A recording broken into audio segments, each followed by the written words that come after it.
Stroke শব্দটা শুনলেই বুকের ভেতর কেমন যেন একটা ধাক্কা লাগে, তাই না? আমাদের আজকের এই বিশেষ বিশ্লেষণে সবাইকে স্বাগত। আজ আমরা এমন এক নীরব ঘাতকের পদধ্বনি শোনার চেষ্টা করব যা প্রতি মুহূর্তে আমাদের চারপাশে ঘুরঘুর করছে। স্ট্রোক আসলে এমন একটা চরম মেডিকেল ইমার্জেন্সি যেখানে হঠাৎ করেই মস্তিষ্কের কোনো অংশে রক্ত চলাচল বন্ধ হয়ে যায় বা কমে যায়। আর এর ফলে কি হয়?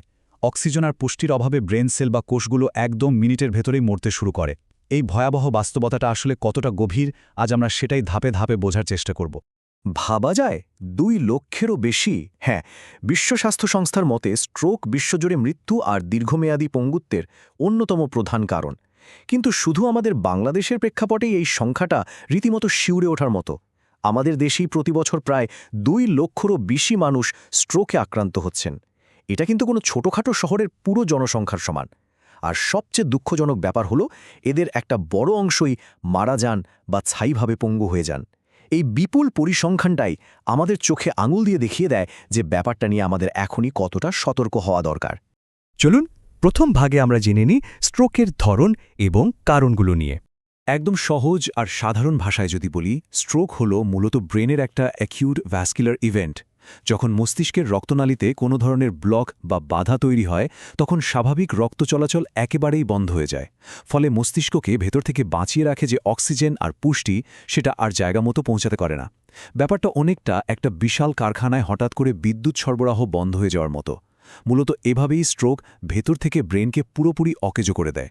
এবার যদি আমরা একটু পরিসংখ্যানের দিকে তাকাই, দেখা যাবে স্ট্রোক কিন্তু মূলত 2 রকমের হয়। এখানে একটা অবাক করা ব্যাপার হলো আক্রান্তদের প্রায় 85% মূলত ইসকেমিক স্ট্রোকের শিকার হন, আর বাকি মাত্র 15% ক্ষেত্রে ঘটে হেমোরেজিক স্ট্রোক। অর্থাৎ স্ট্রোকের রোগীদের বিশাল একটা অংশ আসলে এই প্রথম ধরনটারই ভুক্তভোগী। তো এই 2 ধরনের স্ট্রোকের মধ্যে আসলে মূল তফাৎটা কোথায়? ইসকেমিক স্ট্রোকের ক্ষেত্রে যেটা হয়, মস্তিষ্কের কোনো ধমনীতে ব্লাড ক্লট বা রক্ত জমাট বেঁধে পুরো রাস্তাটাই ব্লক করে দেয়। অনেক সময় আবার হৃৎপিণ্ড বা শরীরের অন্য কোনো জায়গা থেকে এই ক্লট ভেঙে সোজা ব্রেনে এসেও ধমনী বন্ধ করে দিতে পারে। অন্যদিকে হেমোরেজিক স্ট্রোক ঘটে ঠিক উল্টো কারণে। এখানে কোনো ব্লক হয় না, বরং ব্রেনের ভেতরে বা চারদিকে রক্তনালী ছিঁড়ে গিয়ে রক্তক্ষরণ শুরু হয়। সাধারণত রক্তনালী দুর্বল থাকলেই এমনটা ঘটে থাকে। এখন প্রশ্ন হল, এই স্ট্রোকের পেছনের আসল ভিলেনটাকে? এক কথায় এর উত্তর হল উচ্চ রক্তচাপ বা হাইপারটেনশন। চিকিৎসা বিজ্ঞানের ভাষায় একেই বলা হয় স্ট্রোকের নম্বর 1 শত্রু। তবে এটাই কিন্তু একমাত্র কারণ নয়। এর সাথে যদি যোগ হয় অনিয়ন্ত্রিত ডায়াবেটিস, অ্যাট্রিয়াল ফাইব্রিলেশন মানে হৃৎপিণ্ডের অনিয়মিত স্পন্দন বা রক্তে অতিরিক্ত কোলেস্ট্রল, তাহলে তো কথাই নেই। এর পাশাপাশি ধূমপান, অতিরিক্ত ওজন এবং আগে কখনো মিনি স্ট্রোক হওয়ার ইতিহাস থাকলে এই ঝুঁকি যেন একেবারে রকেটের গতিতে বেড়ে যায়। এবার আসা যাক দ্বিতীয় অংশে, বিপদের সংকেত, ফাস্ট। বিশ্বজুড়ে স্ট্রোকের লক্ষণগুলো সহজে মনে রাখার জন্য ফাস্ট বা ফাস্ট অ্যাক্রোনিমটা খুব ব্যবহার করা হয়। এটা আক্ষরিক অর্থেই একটা জীবন রক্ষাকারী অস্ত্র। এখানে এফ মানে হলো ফেস ড্রুপিং বা হঠাৎ করে মুখ একদিকে বেঁকে যাওয়া। এ মানে আর্ম উইকনেস, অর্থাৎ এক হাত বা পা অবশ হয়ে আসা। এস মানে স্পিচ ডিফিকাল্টি বা কথা জড়িয়ে যাওয়া। আর টি হলো সবচেয়ে গুরুত্বপূর্ণ, টাইম টু কল এমার্জেন্সি, মানে এক মুহূর্ত দেরি না করে সোজা হাসপাতালে ছোটা। তবে এই ফাস্ট ছাড়াও আরও কিছু মারাত্মক ওয়ার্নিং সাইন আছে। অনেক সময় রোগীরা হঠাৎ করে এমন তীব্র মাথা ব্যথার কথা বলেন যাকে জীবনের সবচেয়ে ভয়ঙ্কর বা জঘন্য মাথা ব্যথা হিসেবে ধরা যায়। এটা বিশেষ করে হেমোরাজিক স্ট্রোকের একটা বড় লক্ষণ। এর সাথেই হঠাৎ করে চোখের দৃষ্টি ঘোলা হয়ে যাওয়া, শরীরের এক পাশ পুরোপুরি অবশ হয়ে যাওয়া, ভারসাম্য হারিয়ে ফেলা বা হঠাৎ করে অজ্ঞান হয়ে যাওয়ার মতো ঘটনাও ঘটতে পারে। বাচ্চাদের ক্ষেত্রে এই লক্ষণটা আবার খিঁচুনির মাধ্যমেও প্রকাশ পেতে পারে। তৃতীয় অধ্যায়ে আমরা কথা বলবো রোগ নির্ণয় আর চিকিৎসা নিয়ে। মেডিকেল জগতে একটা প্রবাদ আছে, টাইম ইজ ব্রেইন। সত্যি বলতে কি, এই পরিসংখ্যানটা শুনলে রীতিমতো গায়ে কাঁটা দেয়। স্ট্রোক হওয়ার পর চিকিৎসা শুরু হতে দেরি হওয়ার প্রতিটা মিনিটে, হ্যাঁ ঠিক শুনছেন, প্রতি মিনিটে প্রায় 19 লক্ষ ব্রেইন সেল চিরতরে নষ্ট হতে থাকে। একবার ভাবুন তো, পরিস্থিতি কতটা ভয়ঙ্কর।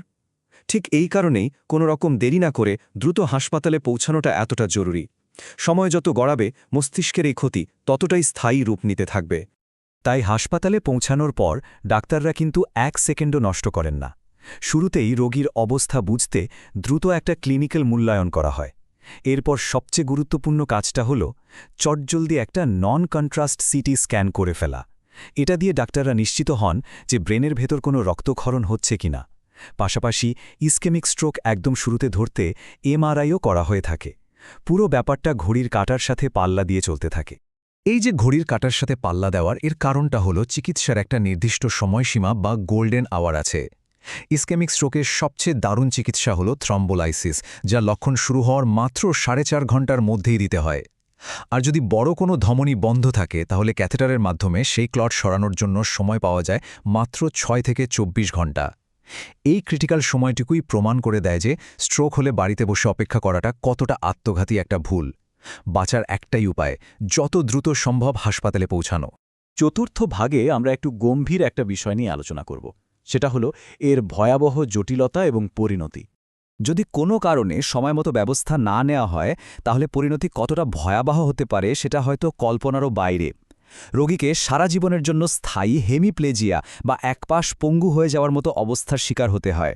কেউ কেউ চিরতরে কথা বলার ক্ষমতা হারিয়ে ফেলেন। খাবার গিলতে অসুবিধার জন্য নিউমোনিয়া হতে পারে, এমনকি ভ্যাসকুলার ডিমেনশিয়া বা স্মৃতিভ্রমও দেখা দেয়।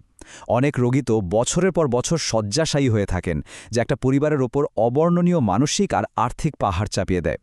তবে এত সব খারাপ খবরের মাঝে পঞ্চম অংশে আমাদের জন্য একটা দারুণ আশার আলো রয়েছে। সেটা হলো এর 80% প্রতিরোধযোগ্য। ঠিক শুনেছেন, সংখ্যাটা হলো 80%। এই বিশাল সংখ্যাটা আমাদের জন্য সত্যি এক বড় স্বস্তির বার্তা। স্ট্রোক জিনিসটা যতই হঠাৎ করে আঘাত হানুক আর যতই ভয়ঙ্কর হোক না কেন, সঠিক নিয়ম মেনে চললে এর প্রায় 80%ই কিন্তু পুরোপুরি আটকে দেওয়া সম্ভব। এটা এমন একটা তথ্য যা আমাদের সবার একদম মনের ভেতর গেঁথে রাখা উচিত। এখন প্রশ্ন হল, কিভাবে এই প্রতিরোধটা করব? এর জন্য খুব যে আহামরি কিছু করতে হবে তা কিন্তু নয়। দৈনন্দিন জীবনে ছোট ছোট কিছু অভ্যাস বদলালেই হয়। যেমন ধরুন, ব্লাড প্রেশার আর সুগারটা কন্ট্রোলে রাখা, ধূমপান আজই সম্পূর্ণভাবে ছেড়ে দেওয়া, আর সেই সাথে স্বাস্থ্যকর খাবার খাওয়া ও নিয়মিত একটু ব্যায়াম করা। খাবারের লবণ আর চর্বি কমিয়ে শাকসবজি বাড়িয়ে দেওয়াটা কিন্তু ম্যাজিকের মতো কাজ করে। প্রতিদিনের নেওয়া এই ছোট ছোট সিদ্ধান্তগুলোই কিন্তু স্ট্রোকের বিরুদ্ধে আমাদের সবচেয়ে শক্তিশালী ঢাল। সবশেষে একটা খুব বড় প্রশ্ন কিন্তু থেকেই যাচ্ছে। আমাদের হাতের সময়টুকু ফুরিয়ে যাওয়ার আগেই কি আমরা সচেতন হতে পারব? ঝুঁকিগুলো আগে থেকে নিয়ন্ত্রণ করা, ফাস্ট লক্ষণগুলো মুখস্থ রাখা আর বিপদ বুঝলেই দ্রুত হাসপাতালে ছোটার যে মানসিকতা, এগুলোই কিন্তু শেষমেশ নির্ধারণ করবে আমরা এই নীরব ঘাতককে হারাতে পারব কিনা। সবসময় মনে রাখবেন, টাইম ইজ ব্রেইন, সময়ই মস্তিষ্ক। আমাদের আজকের এই বিশ্লেষণটি এখানেই শেষ করছি। সবাই ভালো থাকবেন এবং অবশ্যই সচেতন থাকবেন।